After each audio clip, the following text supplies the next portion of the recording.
ഒരിടവേളയ്ക്ക് ശേഷം ഇടുക്കിയിൽ പട്ടയത്തെ ചൊല്ലി രാഷ്ട്രീയ പോരും മുറുകുന്നു. 1964 ചട്ടപ്രകാരമുള്ള പട്ടയ വിതരണം നിർത്തിവെക്കണമെന്ന ഹൈക്കോടതി നിർദ്ദേശമാണ് ഭരണപ്രതിപക്ഷ തർക്കത്തിന് വഴിവെച്ചത്. സർക്കാരിന് വീഴ്ച സംഭവിച്ചുവെന്ന് ഇടുക്കി MP ഡീൻ കുര്യാക്കോസ് പറഞ്ഞു. ഡീൻ കുര്യാക്കോസിന്റേത് ജനവിരുദ്ധ നടപടിയെന്ന് LDF കുറ്റപ്പെടുത്തി.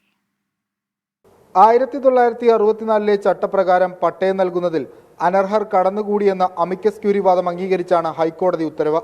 വൺ എർത്ത് വൺ ലൈഫ് എന്ന പരിസ്ഥിതി സംഘടനയാണ് ഹർജിക്കാർ.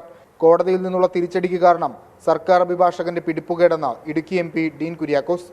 ജില്ലയിലെ പ്രശ്നങ്ങളെ സംബന്ധിച്ച് കോടതിയെ ബോധ്യപ്പെടുത്താൻ വ്യക്തിപരമായി ഞാൻ പരിപൂർണമായി ശ്രമിക്കുന്നുണ്ട്.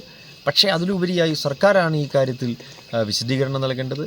സർക്കാരിൻ്റെ പോളിസി ഡിസിഷൻ, സർക്കാരിൻ്റെ നയപരമായ തീരുമാനങ്ങൾ അതനുസരിച്ചാണ് ഇവിടെ പട്ടയം നൽകിക്കൊണ്ടിരുന്നത്.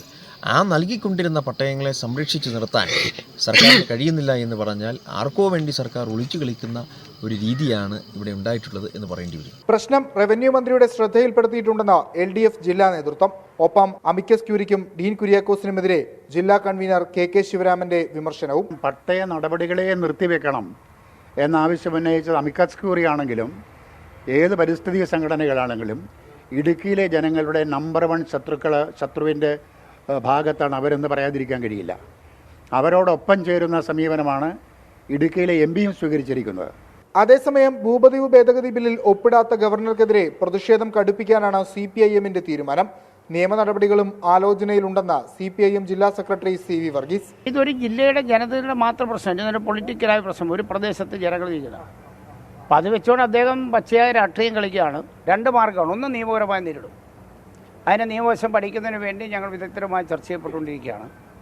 LDF ജില്ലാ കമ്മിറ്റിയോടെ കൂടിയിട്ട് നിയമപരമായി ചോദ്യം ചെയ്യപ്പെടാൻ കഴിയുമെന്ന് നോക്കും. സുപ്രീം കോടതി പോകേണ്ടത് നമുക്ക്.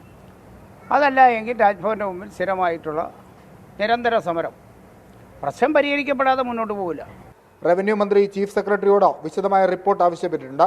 ഇതിനുശേഷം വീണ്ടും കോടതിയെ സമീപിക്കാനാണ് സർക്കാർ തീരുമാനം. 24 ഇടുക്കി.